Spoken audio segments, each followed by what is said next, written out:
ए जी सुनो तनी। हम सोच ले बानी कि हमरा अपना जीवन में कुछ अलगा करे के बा। का हाँ फिर अलग करे के बारे में सोच ले लू। अब कितना अलग करबू? 3 भाई के परिवार वाला 3 जगह अलग कर दिलू, मकान से बथान ले सब अलग हो गए। अब कौन सी अलग करबू तू? बात रे वो खाली उल्टा पुल्टा सोचत रहेनी। हमरा कहे के मतलब कि हमारा एमएलए बने के बा। का एमएलए माने विधायक? ई तारा बस के नहीं खे, ई छोड़ दो। अब बाक जी एमएलए मतलब मस्त लुक वाली एक्ट्रेस बने के बा। आय दादा, तो तू ये सब का फेर में काहे का जी पड़ल बाड़ू?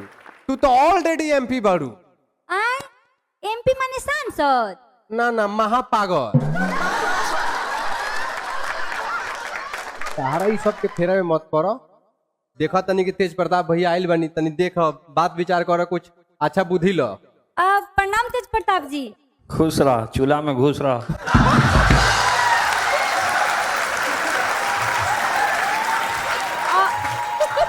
अब देखी ना तेज प्रताप जी, यहाँ के हमारी को बात ना सुने नी। हाँ तो सुनिए हन, पिटाइयन तो सुनियन, काहे न सुनियन। बोली तो थूर दियल जाओ का या। क्या चाहत रू? पिताजी जा ना हम पिटाई के तो नहीं चाहत, बाकी हम मेकअप के पैसा चाहत नहीं। का का कहत रू? मेकअप के पैसा चाहिए। पिकअप के सामान का कहे के जात रू? साफ साफ बोलो ना, हमरा सुनात नहीं के तार बात। हमरा मेकअप के पैसा चाहिए। का पिकअप का सामान होता नैहर से? ठीक है मंगा लो, तो हमरा से क्या पूछत रू? देखो तानी नु तेज प्रताप जी कि ना सुने के नौटंकी करता रन। हाँ तो अब वही हम कैसे तो आपको डिवोर्स दे देना चाहिए।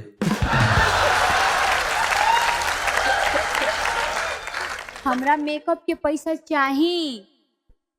पिकअप का सामान हमरा से ना भाई, तू अपन देख लो। देखी कैसे अभी सुने लगी हन। हेलो ए जी, देखी ना हमरा सहेली के वीडियो कॉल आइल बा। किने किने हाँ तो अब सुना गइलू। अब हमरा मेकअप के पैसा निकाली फटाक से। अरे तारा कोई बार हम कहे नहीं कि तारा मेकअप के जरूरते नहीं खे। तारा मेकअप के ना, तारा चेकअप के जरूरत बा। वो दिमाग के चेकअप करावे के पड़ी। पीएमसीएच जाके पड़ी, मंगवाई हैं बोले हैं। जान दनी भैया, एक दिन इनका काबल गिंगे के हम चाय लावे के भेज देनी कि चाय बना लिया। अब गईली चाय बनावे तो दूध फाट गल। अब वो फाटल दूध लेके आओ तरी कहो तरी कि जाई सिवा लिया दर्जी से। ऐसा पागल आदमी भैया। हाँ हाँ हम पागले नु बानी कि तारा माई के हाथ गोड़ मिसतानी, तारा बाबूजी के 3 टाइम गरम गरम रोटी बना के खियावतानी, तारा चाय पर चाय चाहिए। हम पागले नु बानी कि टिकल बानी, ना तो दूसर मेहरारू रहित न तो 2 दिन ना टिकी। नौकरानी के दशा हो गल बा ये घर में हमार। वाह नहीं भैया, तहार नौकरानी के दशा हो गई बा। नैहर में बड़का महारानी रहू। जान दनी भैया, बियाह से पहले एकरा घर के बताओ रह सके लड़की एमए कइले बियाह। तो रूठल वाली तो केला खिया दो।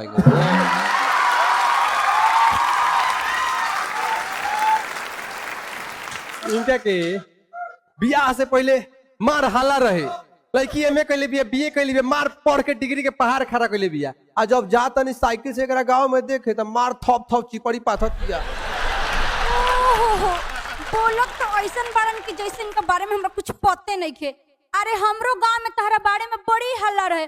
प्रीतिया के दूल्हा दौड़ धूप करेला, नौकरी करेला, फार्म भरेला। जब हम आईनी तब न पता चलल कि प्रीतिया के नौकरी फार्म ना, मुर्गी फार्म में मुर्गी से फार्म भरेला। बहुत बढ़िया प्रीति, बहुत सही जवाब देलू। मन पे ना करेला नहीं हमर बात। पाखी जी रौड़ो, अरे जमाना धोखेबाज रही तो हम जानत रही कि जमाना धोखेबाज भाई तो हम जानत रही, लेकिन रौड़ा से ऐसा उम्मीद ना रहा। रुआ के तो हम अपन मानत रही। आई लव यू पाखी। जेपी तहार इतना हिम्मत कि मेहरारू के सामने बोलो तारा। एकरा तनी देख ला। इंग्लिश कमजोर बा, यही से खींच देहिले। बड़ी इंग्लिश बोलता नहीं रहुआ। जी बिल्कुल। असाइरियो मरा तटे। जी बिल्कुल। इतना लड़ाई झगड़ा होता है डिवोर्स का नहीं खुद दे दे। आवा घरवा में तहर थुथुन ना फोड़नी नु तो कहियो तू आ जा। 5 रुपया ना दिला से डाइवोर्स में ये वकील के फीस का दिया सो। आवा आवा आवा आवा मार के ना कोनी तो। जी बिल्कुल जाइए जाइए रहुआ।